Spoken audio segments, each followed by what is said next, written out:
ಈಗ ಇದು ತುಂಬ ಕಾಮನ್ ಆಗಿ ನೋಡುವಂಥ ಪ್ರಾಬ್ಲಮ್ ಇದು. ಪ್ರೆಗ್ನೆನ್ಸಿಯಲ್ಲಿ ಶುಗರ್ ಬರೋದು ಯಾತಕ್ಕೆ ಕಾಮನ್ ಆಗಿದೆ ಅಂತ ಅಂದರೆ, ಈ ಶುಗರ್ ಲೆವೆಲ್ಸು ಮಗುವಿಗೆ ತುಂಬ ಪ್ರಾಬ್ಲಮ್.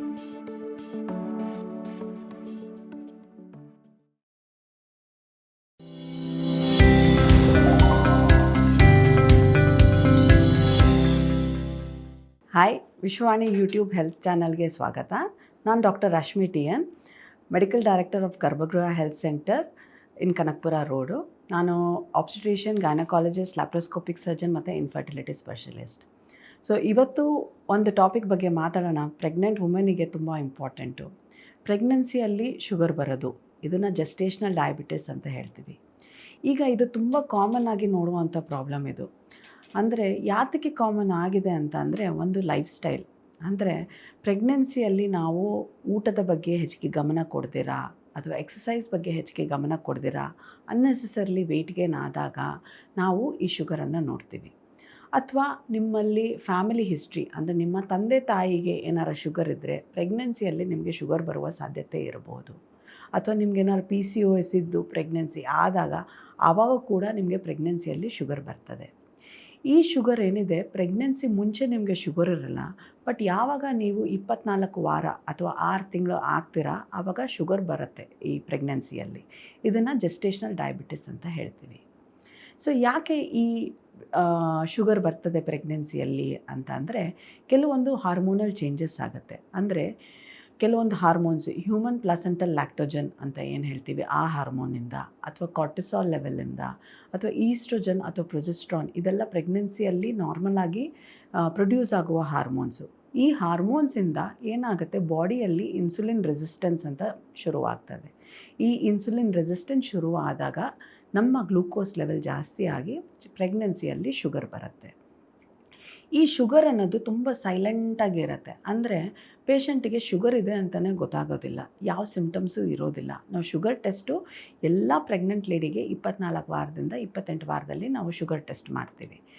ಏನಕ್ಕೆ ಈ ಶುಗರ್ ಟೆಸ್ಟ್ ಮಾಡ್ತೀವಿ ಅಂತಂದರೆ, ಪೇಷಂಟಿಗೆ ಒಂದು ಸಿಮ್ಟಮ್ಸ್ ಇರೋಲ್ಲ, ನಾರ್ಮಲ್ ಆಗಿ ಇರ್ತದೆ, ಬಟ್ ಚೆಕ್ ಮಾಡಿದಾಗ ಶುಗರ್ ಲೆವೆಲ್ ಜಾಸ್ತಿ ಇರ್ತದೆ. ಈ ಶುಗರ್ ಲೆವೆಲ್ಸು ಮಗುವಿಗೆ ತುಂಬ ಪ್ರಾಬ್ಲಮ್ ಕೊಡಬಹುದು ಯಾವಾಗ ನಾವು ಶುಗರ್ ಕಂಟ್ರೋಲ್ ಮಾಡದೇ ಇದ್ದಾಗ. ಯಾವ ಥರ ಪ್ರಾಬ್ಲಮ್ಸ್ ಆಗ್ಬೋದು, ಮಗುವಿನ ತೂಕ ಜಾಸ್ತಿ ಆಗ್ಬೋದು, ಅಥವಾ ತಾಯಿಗೆ BP ಬರುವ ಸಾಧ್ಯತೆ ಆಗಬಹುದು, ಮಗುವಿನ ರಕ್ತ ಸಂಚಾರಣೆ ಕಮ್ಮಿ ಆಗಬಹುದು, ಮಗು ಸುತ್ತ ನೀರು ಜಾಸ್ತಿ ಆಗಬಹುದು, ಅಥವಾ ಕೆಲವೊಂದು ಟೈಮು ಅನ್ಎಕ್ಸ್ಪ್ಲೇನ್ ಸ್ಟಿಲ್ ಬರ್ತ್ ಅಂತ ಹೇಳ್ತೀವಿ. ಅಂದರೆ ಮಗುವಿನ ಹಾರ್ಟ್ ಬೀಟು ಸಡನ್ನಾಗಿ ಸ್ಟಾಪ್ ಆಗ್ಬೋದು. ಈ ಥರ ಸಡನ್ನಾಗಿ ಸ್ಟಾಪ್ ಆದರೆ ಮತ್ತೆ ನಾವು ರೀಸ್ಟಾರ್ಟ್ ಮಾಡಲಿಕ್ಕಂತೂ ಆಗೋದಿಲ್ಲ. ಸೊ ಹಾಗಾಗಿ ಪ್ರೆಗ್ನೆನ್ಸಿಯಲ್ಲಿ ಶುಗರ್ ಬಂದರೆ ನಾವು ತುಂಬ ಕೇರ್ಫುಲ್ಲಾಗಿ ಮಗುವನ್ನು ನೋಡ್ಕೊಂಡು ಹೋಗಬೇಕಾಗತ್ತೆ. ಮಗುವಿನ ತೂಕ ಜಾಸ್ತಿ ಆದರೆ ನಾರ್ಮಲ್ ಡೆಲಿವರಿ ಆಗುವ ಸಾಧ್ಯತೆ ಕಮ್ಮಿ ಆಗಬಹುದು, ಅಥವಾ ಮಗು ಸಿಸೇರಿಯನ್ ಇಂದ ಡೆಲಿವರಿ ಆಗುವ ಸಾಧ್ಯತೆ ಹೆಚ್ಚಿಗೆ ಆಗ್ಬೋದು. ಸೊ ಹಾಗಾಗಿ ಪ್ರೆಗ್ನೆನ್ಸಿಯಲ್ಲಿ ಶುಗರ್ ಬಂದಾಗ ನಾವು ಹೇಳ್ತೀವಿ, ಶುಗರನ್ನು ಕಂಟ್ರೋಲ್ ಮಾಡಿ. ಡಯಟ್, ಎಕ್ಸಸೈಸ್ ಫಸ್ಟ್ ಫಾರ್ಮ್ ಆಗುತ್ತೆ. ಅದಕ್ಕೂ ಕಂಟ್ರೋಲ್ ಬಂದಿಲ್ಲ ಅಂದರೆ ಟ್ಯಾಬ್ಲೆಟ್ಸ್ ಹಾಕ್ತೀವಿ ಅಥವಾ ಇನ್ಸುಲಿನ್ ಇಂಜೆಕ್ಷನ್ ಹಾಕ್ತೀವಿ.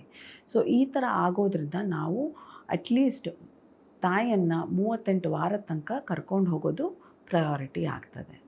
ಇದರ ಜೊತೆಗೆ ಮಗುವಿನ ಲಂಗ್ ಮೆಚುರಿಟಿ ಕೂಡ ಸ್ವಲ್ಪ ಡಿಲೇ ಆಗಿ ಡೆವಲಪ್ಮೆಂಟ್ ಆಗುತ್ತೆ. ಅಂದರೆ ಮಗು ಹುಟ್ಟಿದ ನಂತರ ಏನಾಗುತ್ತೆ, ಉಸಿರು ತಗೊಳ್ಳೋದು ಸ್ವಲ್ಪ ಕಷ್ಟ ಆಗ್ಬೋದು. ಸೊ ಅದಕ್ಕೆ ಪ್ರೆಗ್ನೆನ್ಸಿ ಟೈಮಲ್ಲೇ ಕೆಲವೊಂದು ಇಂಜೆಕ್ಷನ್ ಕೊಟ್ಟು ನಾವು ಬೇಬಿ ಲಂಗ್ ಮೆಚುರಿಟಿನ ಇಂಪ್ರೂವ್ ಮಾಡ್ತೀವಿ.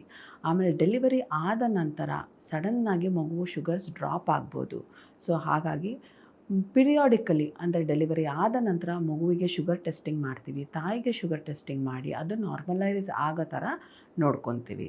ಸೊ ಇದೆಲ್ಲದಕ್ಕಿಂತ ಮುಂಚೆ ಕೆಲವೊಂದು ಪ್ರಿಕಾಷನರಿ ಮೆಷರ್ ಇರ್ತದೆ ಪ್ರೆಗ್ನೆನ್ಸಿಯಲ್ಲಿ ಡಯಾಬಿಟಿಸ್ ಬರದೇ ಇರೋದಕ್ಕೆ. ಯಾರು ತಂದೆ ತಾಯಿಗೆ ಶುಗರ್ ಇದೆ, ಯಾರಿಗೆ PCOS ಇದೆ, ಅಥವಾ ವೆಯ್ಟ್ ಜಾಸ್ತಿ ಇದೆ, ಅವ್ರಿಗೆ ಪ್ರೆಗ್ನೆನ್ಸಿಯಲ್ಲಿ ಹೆಚ್ಚಿಗೆ ವೆಯ್ಟ್ ಗೇನ್ ಆಗಬಾರ್ದು ಅನ್ನೋದನ್ನು ಫಸ್ಟ್ ಹೇಳ್ತೀವಿ.